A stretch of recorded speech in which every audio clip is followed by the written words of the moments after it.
What is going on, everybody? This is your oh-so-beloved and glorious MaceValor here at the wonderful Mesa Park, Season 1, Episode 2 of the MVP, the MaceValor podcast. Thank you guys so much for being here today.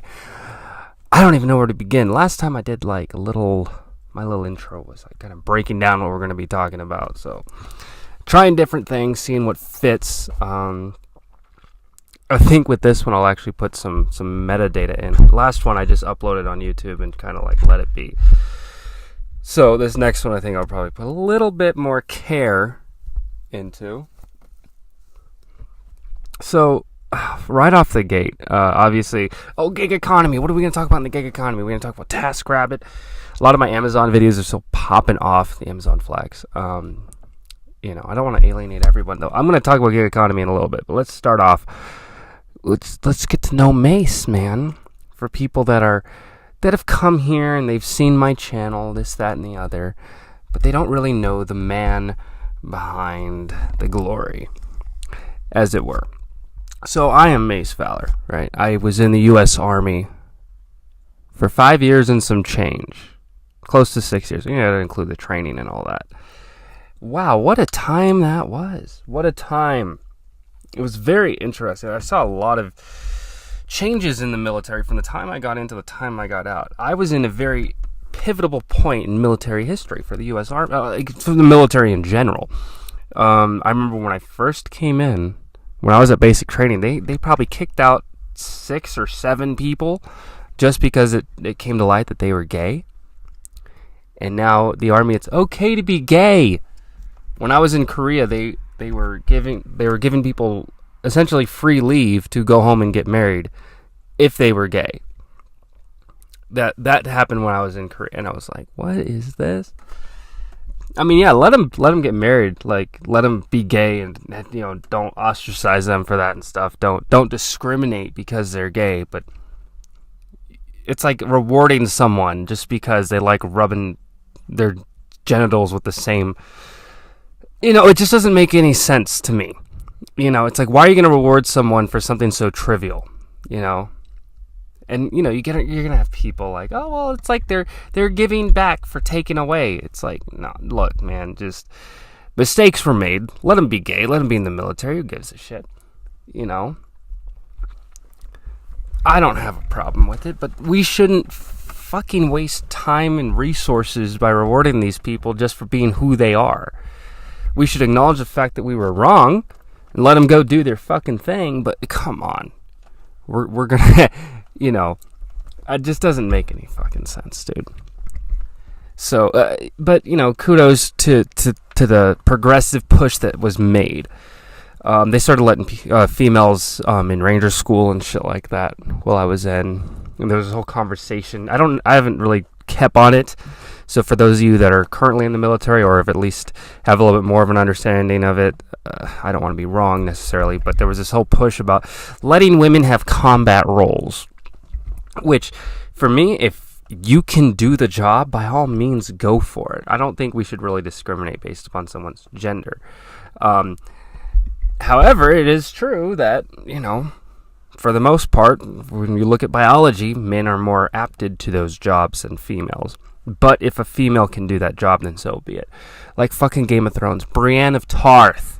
Brienne of fucking Tarth. That bitch could fucking swing a sword, man. She didn't need to walk around being a lady and shit. She had to walk... Well, she's a female, but you know what I mean. Like, milady. She, highborn Brienne of Tarth. And you know what? Oh, man, she was a knight, man. That steel in her hand and the honor that she has for whoever she pledges fealty to, that's what it's all about at the end of the day. Brienne of Tarth, if you want to talk about a military woman, right there you go. If we had women like Brienne of Tarth helping us fight our battles, I'm pretty fucking sure that we'd be fucking perfectly fine with it. There wouldn't be an issue. But no, it's more so this whole grandstanding thing, it's not even the fact that they want to do it, it's like they want the option to do it. More so than anything else. People want these freedoms and whatnot to be able to do whatever the fuck they want, and that's great. They want the the option to do it more than actually doing it. That's just the way that I've kind of seen it. You tell someone that they can't do something, they get pissed off. It doesn't matter if they were actually going to go do it. They just want to be allowed to fucking do it. It's kind of like the whole Boy Scout, Girl Scout fiasco. Girl Scouts want to be Boy Scouts, and they think it's discriminatory that we're not allowed to be a part of it. If you have that blanket statement between the two parties, boy and girl, and, from what I've seen, the Boy Scouts usually do more boy-type things, and the Girl Scouts do more girl-type things. I think that what they should have done is let the Girl Scouts start doing more, things that are minded for what the girls want. If a girl wants to do some more outdoorsy type shit, survivalist type shit, by all means, fuck it, do it, yeah. But then you want to come over to us and take over the Boy Scouts with a bunch of girls, and it's like, you had your own place. Why couldn't you guys do it there? So instead of the Girl Scouts adapting how they do shit, they push it on over to the boys. It doesn't matter at the end of the day, because all these youth programs and stuff, I know the Boy Scouts to an extent, but I have much more peace of mind, or much more thoughts on it of the Girl Scouts. It's for profit. That's what it's all about. It's about using these girls under the guise of we're teaching them this, that, and the other, and we're having them sell cookies, and you're profiting a fuckload off of it. It's all about profit at the end of the day. It's a company. They're trying to make fucking money. All right? That's what it's all about. And if anything, you would think that the Girl Scouts wouldn't want their girls going over to the Boy Scouts. They want them to stay in the Girl Scouts because they want that free labor. Do the moms get paid from that? No. Do the girls get paid for that? No. The company does. It's like, hey, take these cookies, go out and sell them to as many people as you can. Are we going to get anything from it? Oh, well, the more you sell, the more it helps your troop. How? Are you going to take a portion of the sales and put it towards the troop so we can do more fun activities? No. Then how the fuck does it help the troop? The fuck out of here. I could be completely wrong, but this is just based off the information and knowledge that I have at hand. So, talking about the military, and I'm talking about Girl Scouts. What the hell is wrong with me? I'm gonna take a nice little drink, a little bit of ASMR action for you guys. So I came out here to the park to record the podcast late at night, and it's like, you know what, man? What the fuck, dude? I pull in, kind of get everything ready.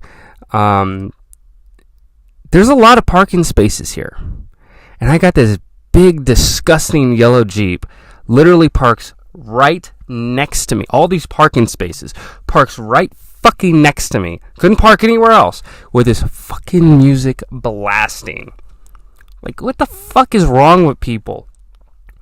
It's like a big thing I've seen lately. What is wrong with people? Is there something so fucking broken in you that you just have to fucking be an asshole your whole life? What the hell, man? How fucked up is it? It's rude, it's inconsiderate. I mean, it's dark out. Maybe he didn't see you. Yeah, it is dark. It's, what is it? It's 10 o'clock right now.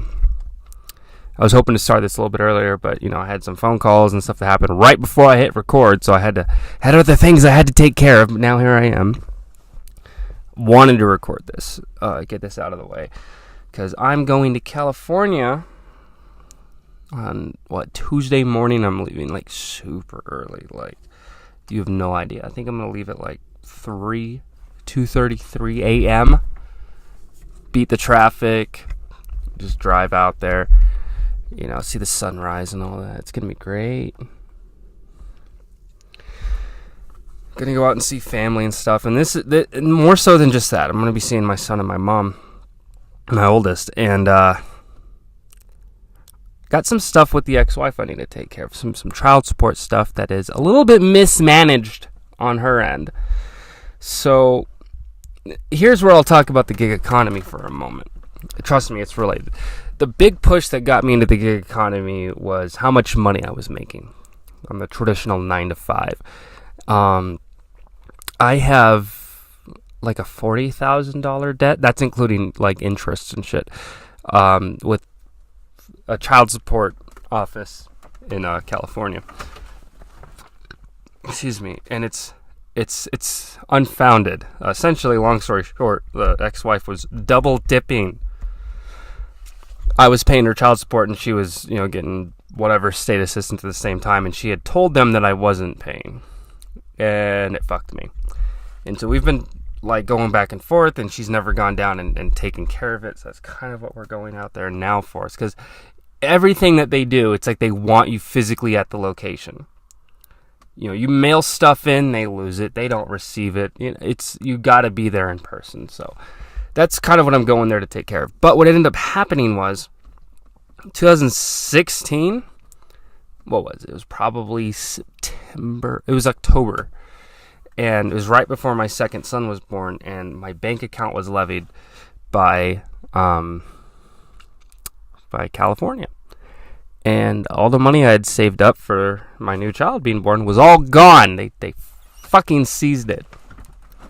So that was the first thing they did, was they went into my bank account and took whatever I had. Then they started going into my checks. And it kind of made it hard. Like, even when I was doing HVAC, it was really hard because, the portion of money that they would take out was all kind of dictated on how much you made. So there was the baseline for child support that they would take, and then they would take more for the money owed, like for the interest and all that stuff, for the back due amount. And so for a long time, it was really hard. Even when I moved out here to Vegas and got a job out here doing security, it was really hard because if I would work overtime, I would make more money, but then they would take more. To cover, the costs and everything. And I even told my boss after I worked 70 hours one week when I was working the gate at Bella Vita for security when I was working for G4S out here. And I was like, look, I know we're shorthanded. I know that you guys are lying to me and everything, but honestly, and I broke it down, my situation, I can't keep working all these extra hours because it's going nowhere for me. I work more hours, Riverside takes more, I have no incentive to work more. He totally understood, and, we went back to my 40-hour work week. But I'm telling you, man, it kind of makes you think, because it wasn't like me and her went in there together and agreed to this, or it was just her word against mine, and the state ran with her word. That's all it took. And it's not like it only just happens to me. This happens the country over, and I don't want to get on a tangent about women's rights over men, and I don't want to get into that. I can have that discussion, probably save that in the future because it's horseshit. But it's this world that we live in is that so many people can take from you, but it's hard for you to take from other people. What do I mean by that? Let me clarify. Look at banks, right? Banks will bend you over and just get you raw. They'll do it just because they can, because everything is kind of designed to where they can fee you out the ass, they can mismanage your money and shit. But the moment that there's a correction and you come forward about that correction that needs to be made, they're going to take their sweet time, if they even do, compensate you for your losses. And it's like, you can take from me today, but you're not going to give to me until several weeks from now, what is rightfully owed to me. And that's something I've had to deal with too. I've had to deal with mismanagement from my banks before in the past, and it's horse shit. But this whole situation with my ex, it's the fact that she could easily just say that I wasn't paying even though I was, even though I had documentation and everything. The fact that they could do that, we were trying to keep the state out of it. And then as soon as the state got involved and they started taking money out of my checks, it's well, I can't pay you anymore. And she's like, oh. I'm like, really, man? Really? So it's just what the fuck. So I'm really nervous about going out there and handling it, because based upon how this is handled, it could go several different ways. The horrible thing is that nothing happens from it, which is the least likely to happen. Well, the second most least likely thing to happen. What's most likely to happen is that the debt will be removed. I don't know about the interest, because that's the other thing that kind of gets me all weird on it. It's so this $40,000 that I owe that I'm not supposed to owe to begin with, you guys are going to remove that, right? oh yeah, we'll remove this, but we're going to keep the interest there. Why though? I should have never had that in the first place. It's the interest that's killing me. But most likely, yeah, they'll remove the whole debt. The least likely thing to happen, that's the best thing to happen, is that they'll remove the debt. And then the years and years, what is it, 2016, let's say, so 16, 17, 18, the years worth of tax returns that they've taken from me, I'll finally get back. In which case, I'll update you guys if that even happens. Because I don't know. But that's the thing that gets me. It's like, if that happens, then cool. That's thousands and thousands of dollars that I can set aside and buy a house with. Because I would much rather buy a house and pay a mortgage than doing what I'm doing now. You know, I can get a house where my mortgage is like between $700 and $900 for a decent house. You know, thank you to the VA loan and all that, which would be a lot cheaper than what I'm paying now.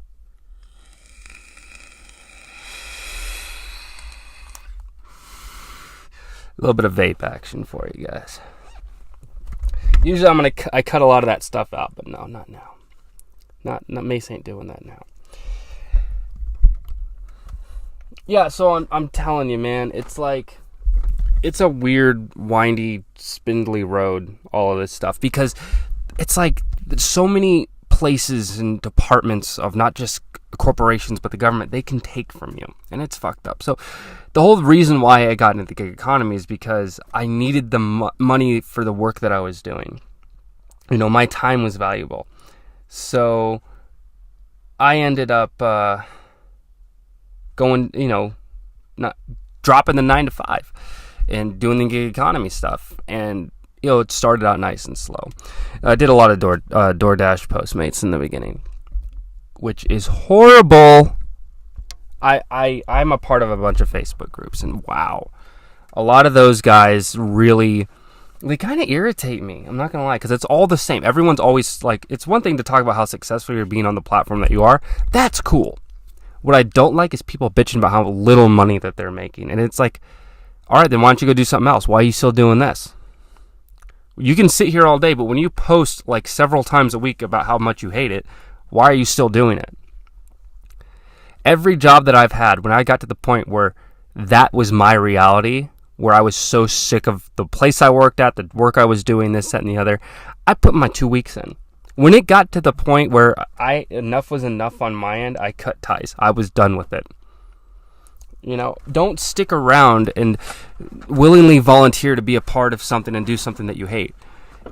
You know, I get it. There are some situations where you literally have no choice. I get it. But if you have choices, if you have options, get out of it. Don't do this whole self-victim thing. Sit there and wallow in your own misery. Okay? If there are options for you and there are other avenues for you to take to be successful in your life, to be happy in your life, take them. Yeah, risk over reward, man. What's the risk? Is the risk manageable? Can I possibly do this? Do I have a fallback plan? Do I have maybe money saved up? People ask me all the time, like, oh man, should I quit my full-time job and just do TaskRabbit full-time? I did. You can do it too. Trust me, there's a lot of other factors, but is it impossible? No, you can definitely do it. And speaking of TaskRabbit, my metrics have been shit. And I don't want to go into a long story why, but you know, I've been getting a lot of clients that don't understand the platform lately. And like yesterday, I had this dude that hired me 4 times for the same job because he didn't understand how the chat worked. He didn't understand how to upload photos. He didn't understand how to talk to me in chat. He would call me and, you know, he needed a microwave installed over his stove and, you know, it has an exhaust fan and shit in it. So it needed to have ventilation and stuff. So I needed pictures of the location to make sure I could do the job. And he didn't know how to upload pictures, so he starts hiring me again and again and again, and uses every new hire that he does for me as a new form, like the description of the new hire as a continuation of the chat. It's like, how much work on your end as a client do you have to do that? How tedious is that? This is over the course of 15 minutes. He hired me 4 times, and he's like, dude, you're killing me right now. So not only do I have to reply to all of these hires, I have to convince you to cancel them because you've already hired me for them. It's like, dude, what do you do? Like, you're killing me. And then he doesn't want to cancel them, but then they're just sitting there on my schedule, and it's like, well, fuck no, I have to cancel them, which takes my metrics down. Because they think the moment that they hire you, if you tell them to cancel, we're going to get a cancellation fee. I'm not going to cancel. It's like, it's never been confirmed. You're not gonna get a thing. You're fine. It's like, it's a headache. I'm telling you. But hey, man, I enjoy it for what it is.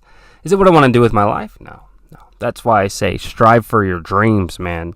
Do what you got to do for the time being, but try to push yourself in the proper direction. Speaking of which, I haven't written that much this week. It's been kind of crazy. I do need to. And when I talk about writing, my book Shelter, when I talk about writing Shelter, man, it's my biggest inspiration, dude. If I could sit here and tell you my biggest inspiration, a couple of you guys might get turned off and like, oh, I don't want to listen to this podcast anymore.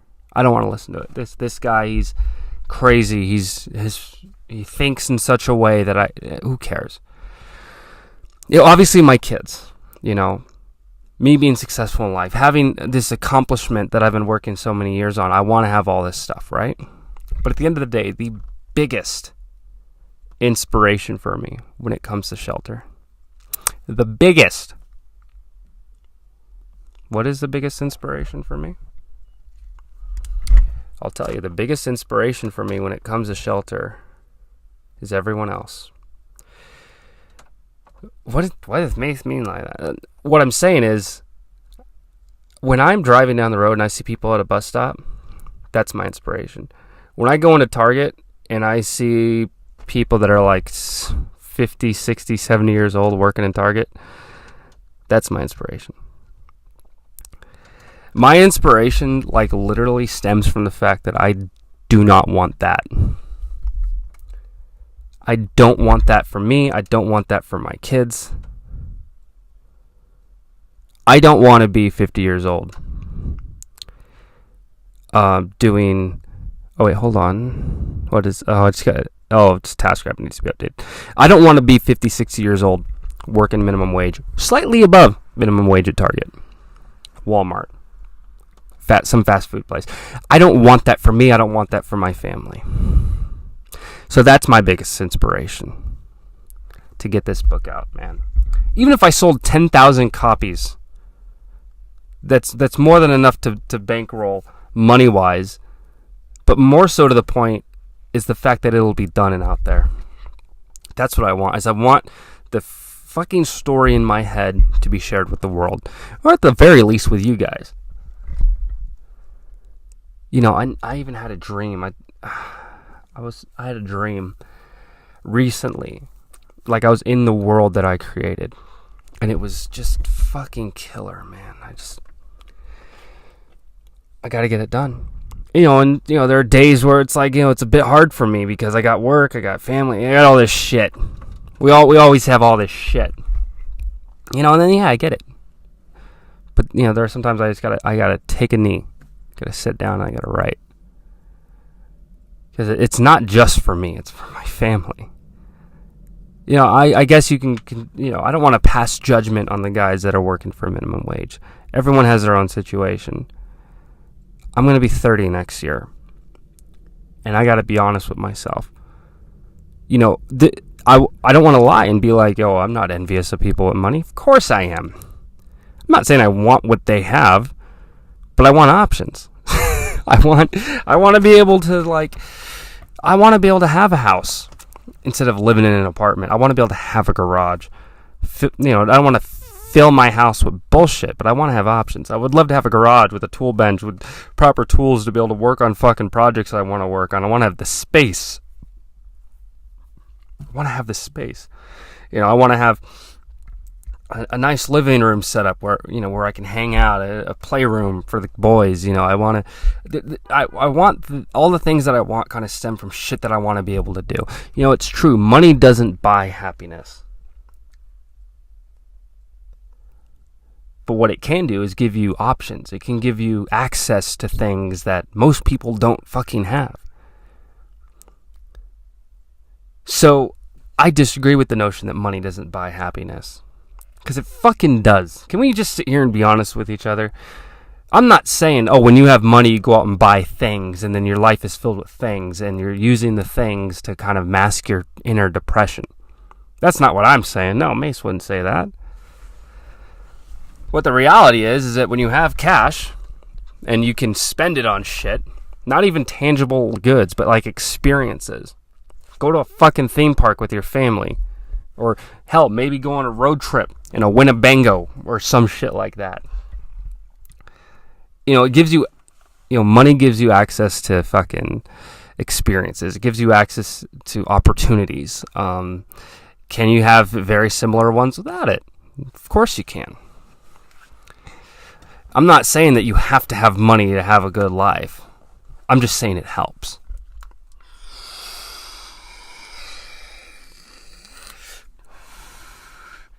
That's what people aren't going to be honest about. They're not going to be honest and sit there and say, they want to give you the whole happy, feel-good thing. Oh, yeah, you don't need money to be happy. Some of the biggest people that fucking irritate me are the same ones that flaunt off their wealth the most. Like a lot of these, like movie stars, rappers, fucking musicians, like a lot of celebrities, right? Now, these are people that are in the public spotlight, so they got a microphone or a magnifying glass to their fucking lives. And so we kind of see how they exorbitantly fucking spend their wealth. And then they want to fucking come out and tell us that, you don't need all this. Well, apparently fucking you do. Holy shit. Kim Kardashian and Kanye West, I guess they did something with Vogue recently. A bunch of people were talking shit. Like, they have this big-ass house, but there's nothing in it. Which is fine. I mean, people can make their house however they want. It's like, where's the whole lived-in thing? It doesn't feel like a home, But hey, that's to each their own. Some people just want it super, super minimal or whatever. I've had clients that have these big, crazy houses and nothing in it, And to each their own, man. I recently did one. It was like, a 6 or 7 bedroom house. And I had to put together 3 beds. They were like kid beds or whatever, but all 3 kids were going to be sleeping in the same room. And don't pass judgment. Let people do whatever the fuck they want. But hey, I'm going to speculate on that shit. That shit's fucking weird. You got 3 kids, ages like 8 or 9, 5 and 3. So you have these 3 kids of, varying ages. They're all going to sleep in the same room. And the client's telling me, it's like, oh yeah, the conjoining room that's next to the master, we're going to close off the door, tear down one of the walls, and we're going to turn it into a master bedroom walk-in closet for my shoes, purses, jackets, stuff like that. And I'm like, you got the money to do that? Fuck it, go for it. Hell yeah, fuck it.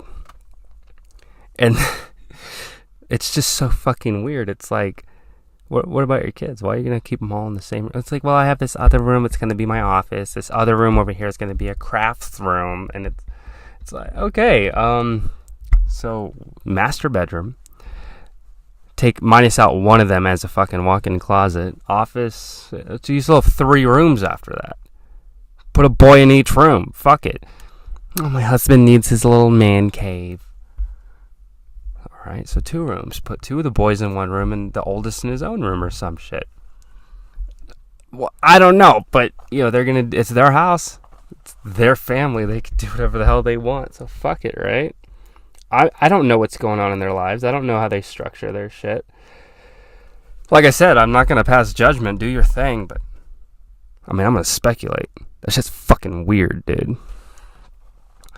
But yeah, that job, like the whole time I was there, all 3 kids were intermittently throughout the entire time I was there. I was there for 4 hours and 15 minutes, something like that. 4.5 hours. The kids kept fucking coming in bugging me. And I don't use the word bugging like they were annoying me. They weren't that annoying. They were pretty good, but they were up in my grill. Didn't really annoy me because they were actually pretty polite. But they were just very interested in what I was doing, building the beds. And I get halfway done with one bed, it's like, oh, you're done with all of them? Like, well, obviously not. So these kids are they got their face right up to my drill, and they want to see me do this. I'm like, you need me some space, man. And then they were messing with some of the boards and stuff and some of the screws, and I'm like, well, please don't touch that. And I can't have that on me. It's like, whoa, you can watch. I can't have you touch anything. Please don't touch anything. Like, that's too much of a liability. I don't want anything to happen to you. If anything falls or whatever. So, like, it's almost like I was a babysitter almost, because I'm watching these kids. Because I'm hearing the mom and the grandparents who are there. They keep telling the kids, like, oh, go off and play and do something. Like, don't bug us. So they come over and hang out with me. And then they want to come by the door and like, hey, leave the man alone. Don't be in here. And then the kid's like, oh no, we're fine. We're just watching. And then the parent or one of the grandparents just walks away. And I'm like, what the fuck is like? No, you put your foot in. Like, get the fuck out of here. Come on, you don't gotta say that. I mean, you ain't gotta fucking curse at them. Like, no, I mean it. Let's go. Leave him alone. Do not come back in here. Hey, do you need me to shut the door for you? Here, I'll shut the door so the kids can't bug you. Something like that. That's it. Was I being too nice? Should have said like, hey, yeah, it's kind of a distraction for me. If it's okay, is it all right if I close the door or something? I could have done that. But, the kids didn't bug me. They seemed nice and everything. So I was like, fuck it, dude. Fuck it.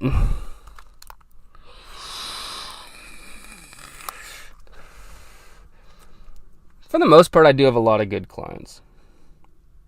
I do. Give me a second. Okay, I'm back. Wow, a lot can happen in a short amount of time. Holy shit, dude. Alright, so I came back home. I'm on the porch now. I don't know if you guys can fucking hear those birds. There's some birds that are out here very recently, I think within the last month, and they just chirp all fucking night long. Yeah, I don't know if you guys can hear, but I can, but it don't matter. So I go to McDonald's, leave the park, go to McDonald's like I normally do, right? And you know what, this is what doesn't get me. What the fuck is wrong with people? Seriously, take a moment to think about what the fuck is wrong with people. Do people just not know how to function in modern society? Is that it? Is it really so fucking hard? Honestly. Oh, I don't get it. I probably never will. Anyway, so I go to McDonald's, waiting in line. Two things that kind of stem out, and I'm just gonna bitch. Okay, just let me bitch. Let me complain a little bit. All right. I'm in line, and it's one of those. I hate these fucking things. It's got the two, the two spots you can order from. You drive up and order from either one, and I always have a shitty experience with those because I'll place my fucking order, and then some asshat will come up like a couple minutes later. I am not able to drive forward. This asshat drives up next to me in the other one, places his order, and then when it's finally time to kind of move forward, then he goes ahead of me. It's like, fucking really, dude? It's like, you obviously saw me here before you.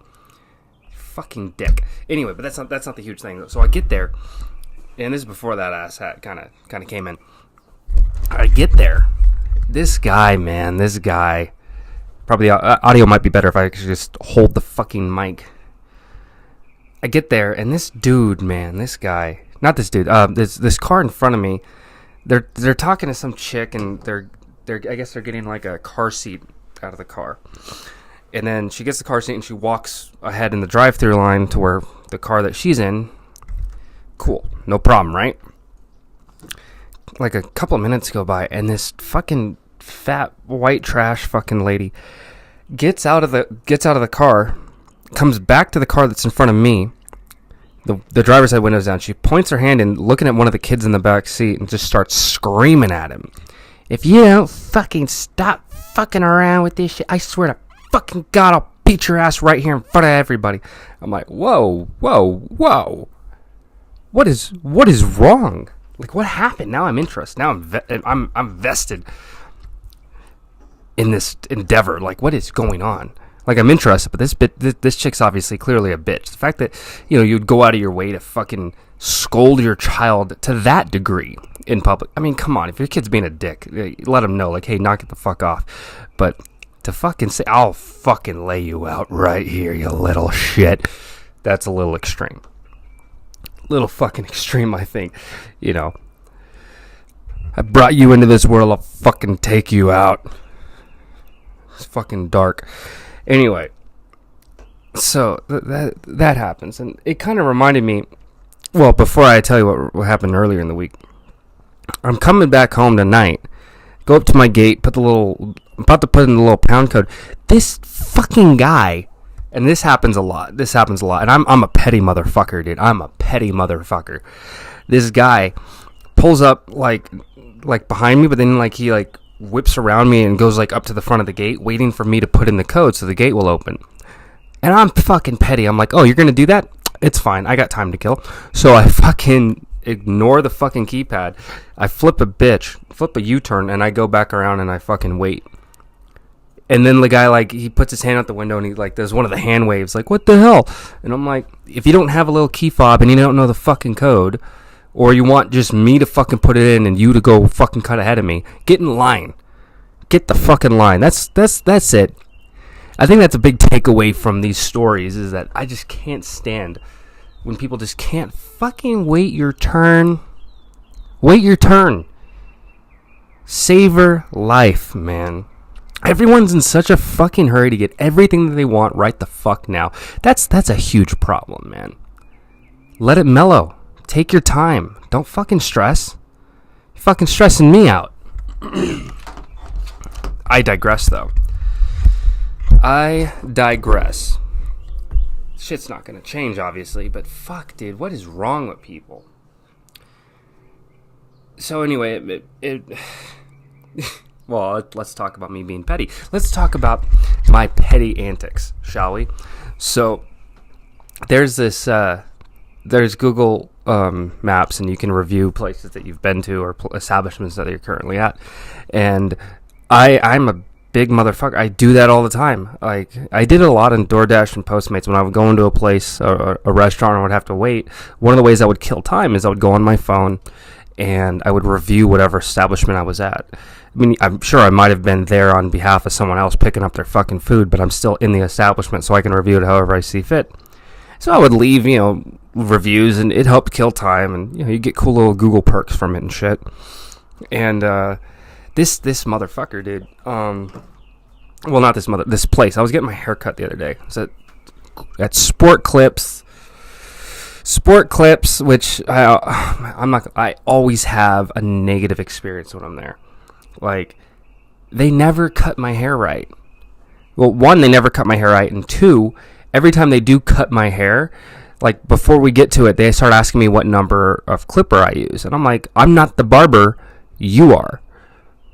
It's like, I can tell you how I want it, but I don't know the numbers. That's not my job. That's not my thing. I come here and I pay for this, getting my hair cut, because you're the barber. You're supposed to fucking know. Let me come in here, tell you what I want. You give me your best assessment, and I'll be like, okay, yeah, sure, fuck it, whatever. It's gonna get fucked up anyway. But I'm not gonna lie. And here's the thing. I mentioned this on the live stream right before I actually got my haircut that day. I never really tip, but for some strange reason, I always feel compelled to tip a barber. It's weird, but I go in and there's this Asian lady, and she like takes her fucking time with my hair. And I'm not saying that as a bad thing, because usually it's like, come on, get the shit done, let's go. But when it's your hair, you want someone to be attentive. And I kind of wish that I would have asked her to go shorter on the sides, because it would look a lot better. But it actually looks really fucking good. I was really surprised, because my hair in certain parts, it grows in weird ways, and it's hard to manage. But holy shit, she knocked it out of the park. Like, this is probably the best actual haircut that I've had in years. And it's actually like a particular style. I like it long on top, and very short on the sides. I think next time I go, I'm going to have it faded up on the sides, long on top. Kind of a little bit more stylish, a little bit more trendy. But, yeah, it looks good. I think it looks great. And usually when I go and I say I want it long on top and short on the sides, they fuck my shit up, because I want it to, like, be long on top so it overlaps on the side, so I can style it and whatever, right? Usually what they do is they make it long on top, but the part of my hair that would overlap to the side, they cut that short as fuck too. So then I can't do anything with my fucking hair. It makes me walk around looking like a fucking asshole. Anyway, great clips. I'm in there. I leave them a 1-star review. This is when I'm waiting in line. I waited for quite a while. It's anywhere you go for a barber, their estimates are always fucking off. So I didn't give him a negative review for that. I gave him a fucking negative review, a 1 star in Google Maps, because there's a fucking cockroach on the floor. Stupid petty mate, it's just a fucking bug. Why is such a big deal? Dude, that's gross. All right, we're talking. There are certain hygiene standards that need to be fucking met. You wouldn't walk into a restaurant and want to see that shit. What's the difference with a fucking barbershop? They have to make sure that all of their shit is fucking is like clean as fuck. Their floors have to be fucking like there's certain health standards that need to be met. And just seeing that, like, I took pictures of the motherfucker. Took pictures, like I was sitting down, zoomed in on my phone, took a picture of the bug, zoomed out, showed him like, hey, like this is the bug, this is where the bug is at in the place, and I left a negative review.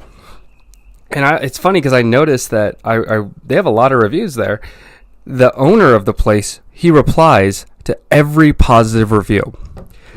Every review that's like 5 stars, he says, oh, thanks for your wonderful experience or whatever.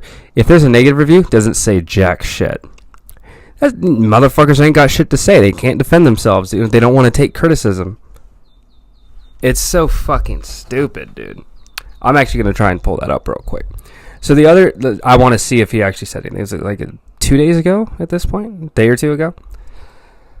So the other day, there's parking here is where I live is weird because there's obviously the parking that you get for the location that you're at, like whatever apartment number you get a fucking parking space.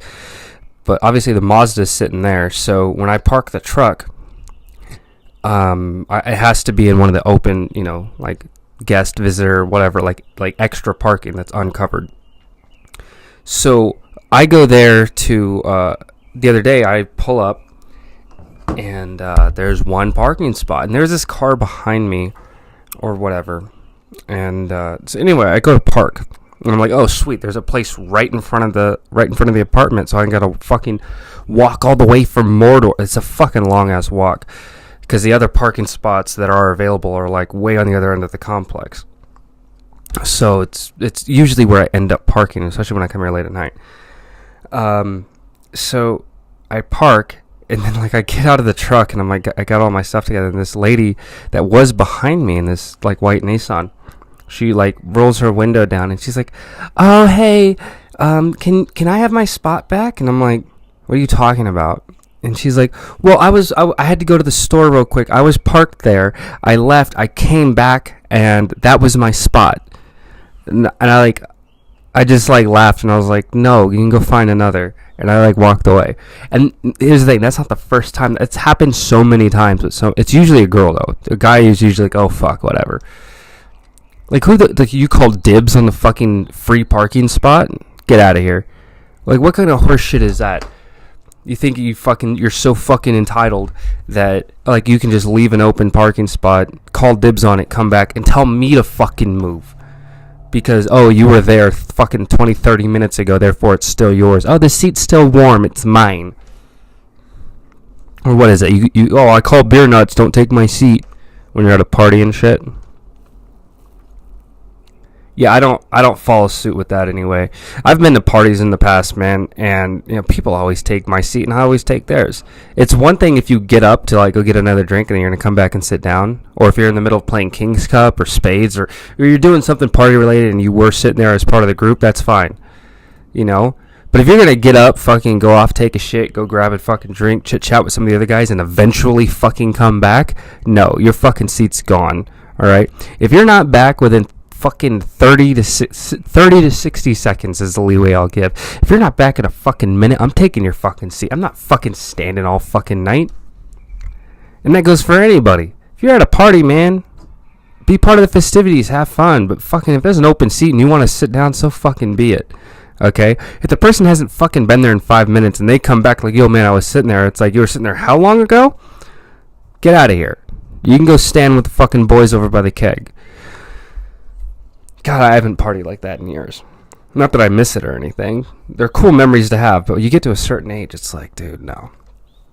You get to a certain age, and it's like, Would it be cool again? Yeah, but it's like you got so much other shit going on. It's like it probably wouldn't happen in the near future, and I'm not worried if it would. These fucking birds, man.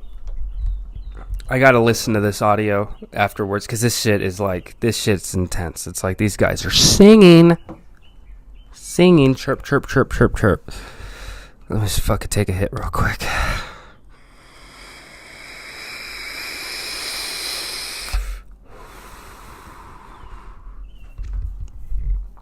I just don't understand what's wrong with people, man. Like, how do people not function in society? Jesus, man. It's like,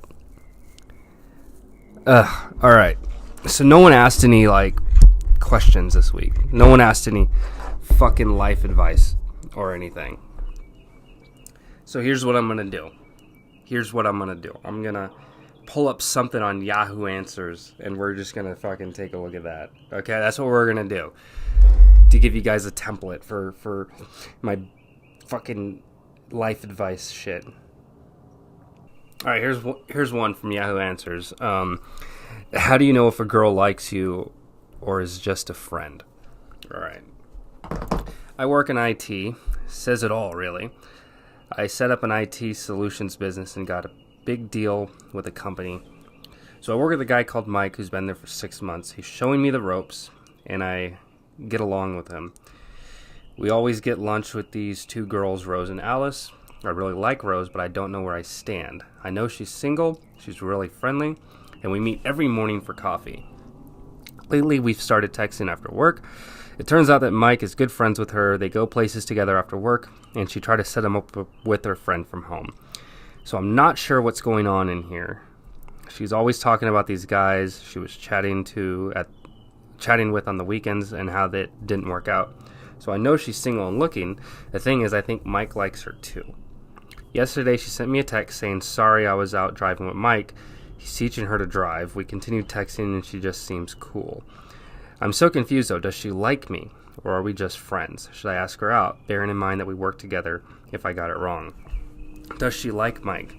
Are her and Mike secretly dating? Are they just friends? What do you think? I should probably not even think of her like this, but I like her, and I'm trying to figure out if she likes me like that. Could I ask her out? How? I'm sorry if you found this confusing, but that is me. Haha, you see my pain. All right, wow, okay. There's a lot to unpack there. So here, number one, dude, you're thinking way too much into this. Relationships shouldn't be this much fucking work. I mean, I get it. I've been there. You know, you're interested in a girl, this, that, and the other. You know, the whole beginnings of a relationship, it's all different kinds of exciting on multiple different levels. I get it. But, dude, it's like, get the balls, come forward, all right? You're going to stress yourself out thinking about her and this other guy. It's one thing to think of her with strangers, and it's like, oh, those guys mean nothing. It's easy to turn that off because you have no interaction with them. But you know this guy, Mike. You work with him. I mean, hell, here's the fucked up thing. You're all fucking coworkers, okay? Let's say that she is secretly dating Mike and you ask her out. You know how fucked up that shit's going to be? You know how fucked up that's going to be? You guys all work together. What a train wreck. That is a fucking disaster waiting to happen. Don't get involved in that. You know? Don't ask her, at least. You can always ask Mike. Mike's your boy. Mike's your buddy. And, you know, guys, we have a way, like, hey, man, so you've been hanging out with what's your name? Y'all a thing now? And he could be like, yes or no. You know, we like to gloat. We like to fucking talk about our triumphs and glory. And you can get your answer from Mike. Or, you know, Mike could be completely full of shit. You never fucking know. But, you know, you could kind of gauge the waters that way. If you're looking for intel. But honestly, like, it's a coworker. Just fly past it. I'm telling you from my personal experience, do not date a coworker. If the feeling's mutual, though, it's very different. If she's kind of come forward and she's made it very apparent that she's into you and you guys, you know, could possibly be a thing, there you go. But because you're in such a realm of it being unknown, don't even bother with it. Unless, like, she's come forward with her feelings or she's flirted with you or this, that, and the other. From the way you're describing it, just because she has lunch with you or just because she has coffee with you in the morning, that doesn't mean that she's into you. So don't take those things as a rationale. Like, oh, I should ask her out because we had Starbucks the other morning. We're destined to be together. Get the fuck out of here. No, definitely what you should do is you should gauge the situation properly. And the best way to do that is, go through your friend, go through your buddy, see where he stands with things with her. And if they're not dating, cool. That's a window for you. And then if she kind of starts being flirtatious and stuff with you, and it's all talking to you about other guys thing, that's friend zone level shit. Which, there's no such thing as a friend zone. It's an imaginary place. Fight me on it. The friend zone's not real. Okay? You put yourself there. Another person does not put you in the friend zone. It doesn't fucking exist. It's just an excuse for guys to fucking feel sorry for themselves when they don't get what they want. So, yeah, make your feelings known if she's being flirtatious. But like I said, from the way it sounds, the way the question's described, doesn't look like she wants jack all shit to do with you romantically, especially since she's going forward talking about other dudes. Well, I banged this guy on the weekend, and it was so much fun, but we didn't do anything afterwards. Like, he hasn't called me back or anything. What the hell? All right, next question. Oh, God, this one's a little fucked up. Okay. All right, so another Yahoo Answers fucking gem. I've had sex with only my fiance and want to have sex with someone else. I'm 24. We've been together 5 years. I haven't had sex with anyone but him. I want to experience it. He's had 4 other girlfriends prior to me. I haven't had any, like other relationships. Is it wrong to want to? Wow, holy fucking dude, that's fucked up. That's fucked up. Okay, you're young. 24, you've been with the same person since you were fucking 19. Yeah, of course you haven't, gone out and experienced other fucking people. So the emotion that you're feeling, it makes perfect sense. I don't want to downplay what you're feeling. Okay? But let's fucking be honest, all right? That's fucked up. If you even have that notion when you're engaged to somebody to be married to them for the rest of your fucking life, if you have the idea in your head, oh, I'm married to this person. We're going to be married forever. To the grave. I want to suck some other dick. That's fucked up, dude. So obviously, like, this love that you feel for this person isn't as hardcore as you really think it is. But I understand. I do understand the fact that you want to experience more. You want to know what it's like. It's a very slippery slope because you've only had sex with one person. He's had sex with multiple. Okay, cool. But because you've only had sex with him, that's the only baseline that you have. So let's say you go forward and you agree to you guys. You come forward and say, hey, I love you, but I kind of need to experience other dick. And you go forward and you experience some other dudes, right? If the next guy fucks you better than him, because that's your only baseline of experience, if the next guy's better than him, you've destroyed that relationship. Because then, he might be the best guy in the world. But if the sex is mediocre in comparison to what else could be out there, it'll change your entire vantage point on the relationship.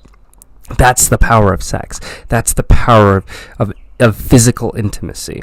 So you definitely screw the pooch on those wedding bells if you decide to go forward with something like that.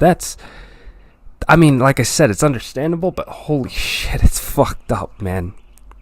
It's fucked up.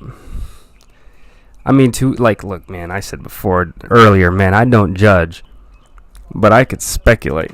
I can put my 2 cents out there. All right, you do you, but I'm gonna tell you, I think it's a little fucked. It's a little fucked up. Yeah, sure, man. Come on. You can't fucking lie to me. I'm not gonna lie to you. Oh, again with these fucking birds, man. So fucking work has been work. Headed to California, and I think I'll close this bad boy off with Game of Thrones, man. Let's talk a little bit about Game of Thrones for those of you that are still listening. But before I get into that, this podcast is brought to you by teespring.com/MaceValor or whatever. The link's somewhere down there. Yeah. Check it out. Enjoy it. Get yourself some merch. All proceeds help support the channel and obviously the podcast moving forward. But more so than that, dude, as much as I would love you guys to toss your fucking money at me, what I would love more than anything else in the world is some comments down below. The best way to support this channel is active audience engagement. So if you've made it this far, please let me know. MaceValor would really fucking appreciate it. Moving on, Game of Thrones. So there's a lot of speculation, and I didn't give any predictions out last time, which I probably should have. But I was kind of going into this not knowing what the fuck is going to happen. All right, we're so far past the books and shit, and it's like, I don't know where my speculation's going to be. So I wanted to wait to at least see the first episode, see what they're kind of setting up. And it's like, we're so used to watching Game of Thrones, and it's like, oh, all these, the characters that you love, they're going to die, and, because we've seen that over the course of history with the show, and I've been going back and rewatching from season 1 on, and I'm picking up a lot of interesting things. And it's kind of helped, like, by watching the show, like, from season 1 on, as I wait for new episodes of season 8 to come out, I'm kind of like, okay, this is where we're kind of going with this. All right, let me check this out. Let me. It helps broaden my sense on the thing, and one of the things is that people have been saying, oh, Sansa and Tyrion are going to take the throne. It's like, well, they're not really married anymore. I mean, that whole marriage was a sham to begin with, and I can't see Sansa willingly wanting to be with Tyrion. So I don't think that they would essentially be a couple. Now, if they, at the end of Game of Thrones, if there was no king or queen, can I see them together ruling on some kind of council? Yeah, Tyrion and Sansa, I think, will be fucking great. But I do think that the whole Iron Throne thing is probably a bit misleading. Like, that's what we've kind of been amped up for. Who's going to rule? Who's going to sit on the Iron Throne and all this shit? And it's kind of, I think that's a big misdirect for everything the show represents. The throne it's just a figure. It's so fucking meaningless. The individual houses, the families that rule the different regions, those are what are important. So the idea of like a council of the houses that rule various regions makes far more sense. This whole democratic type of deal almost. Not really. I mean, it's still like family bloodlines and shit, but like it makes far more sense moving forward. So I think like the idea of like some sort of ruling council at the end of Game of Thrones sounds great, but as far as like, let's focus on the throne. Who's going to sit on the throne? I don't think Dany is. I don't think Jon is. There's so many different directions that this story can go, but it's done, it's written, and we're just waiting for the episodes. Done, written, and shot. We're just waiting for the episodes to come out. My prediction, I don't think that, I can't really say for certain who's going to be there, but I do think that either Tyrion or Sansa are probably the best picks. Personally, but I don't think Dany or Jon. And I kind of don't want either of them to, I don't want Jon or Daenerys to take that spot. Jon is kind of like the one that has no interest in the throne. Daenerys, her life has been obsessed with the throne. So by Jon kind of reinforcing where he's at, like, he didn't want to be king in the North. He wanted to protect his people, and his people elevated him to that status. It's not something that he asked for, So to kind of reinforce that Jon is a man of the people would be great by him declining the throne. And then Daenerys, for her personal growth, if she were the one to still be alive, then by her not taking the throne would show her personal growth. It's like she's done so much to get there, and now that she's finally there, she realizes how meaningless it truly is. That would be very, very poetic, I think, for character development. But at the end of the day, I think either Jon or Dany will die. If both of them survive this at the end of it all, I'll be fucking surprised. I think the majority of character deaths are actually going to come from the Battle of Winterfell, which is, they think they've teased that as episode 3. So episode 2, which is, at the time of this podcast coming up, which is tonight, that's going to be the setup for it. So I do think we're going to have a semi-major, like a secondary character. I think a secondary character, there's a good chance, I'll probably throw it out there, a 75% chance that they'll die in episode 2. Don't know which one, but there will probably be a secondary character. Jaime Lannister, no, he's going to be fine. I want Bronn to live. I think Bronn's going to die. Jorah Mormont, I think that Jorah's going to die, Jorah's another one I would love to see survive the events of Game of Thrones, but got a feeling Jorah's going to die. People are saying that Liliana Mormont's going to die. I don't know. She's a tough little bitch. I wouldn't want her to die, and I can't see her dying. But then again, I haven't seen her in combat, so she could easily fucking be killed over. Sam's going to survive. Sam and Gilly, they're going to be just fine. Arya's going to fucking live. Sansa's going to, I think, Jon's just a hard one, but, of the Starks, the confirmed fucking, heritage bloodline Starks, Bran, Arya, and Sansa, they're all going to live. I fucking hardcore on that they're fine. They're pretty fucking safe. Gendry's going to live. I think the Hound might die. I got a feeling that Clegane Bowl, or some variation of Clegane Bowl, he's going to fight the Mountain. It may not be... I think that when the Mountain and the Hound, Gregor and Sandor Clegane, when they do fight, I think it's going to be away from our expectations. I think the two of them are going to fight, and the Hound will die. I don't want to give more predictions than that, but there's also other speculations that Arya, because the Mountain is on her list, that she'll kill the Mountain. I don't think that she will. Honestly, though, I think that one of the greatest things that'll happen is because Gregor Clegane is dead, right? So they lose the Battle of Winterfell. There's a lot of speculation that the Battle of Winterfell is the War for the Dawn, that's where they stop the Night King. I don't think so. I think that the Night King succeeds in his Battle of Winterfell. A lot of people escape from Winterfell, and they go down to the Night King then proceeds to go down to King's Landing. I think King's Landing is fucked. And I think that's probably why a lot of people end up saying no to the Iron Throne. Because one of two things will destroy King's Landing. Either the Night King or Cersei Lannister. One of the two are going to completely destroy King's Landing. My bet's on the Night King. The Night King will go down to destroy King's Landing. And then in some form of fucked up poetic justice, Cersei Lannister is the one that uses not the individual, but she essentially uses the wildfire that is still stored there to essentially destroy King's Landing, taking out a big chunk of the force that's there.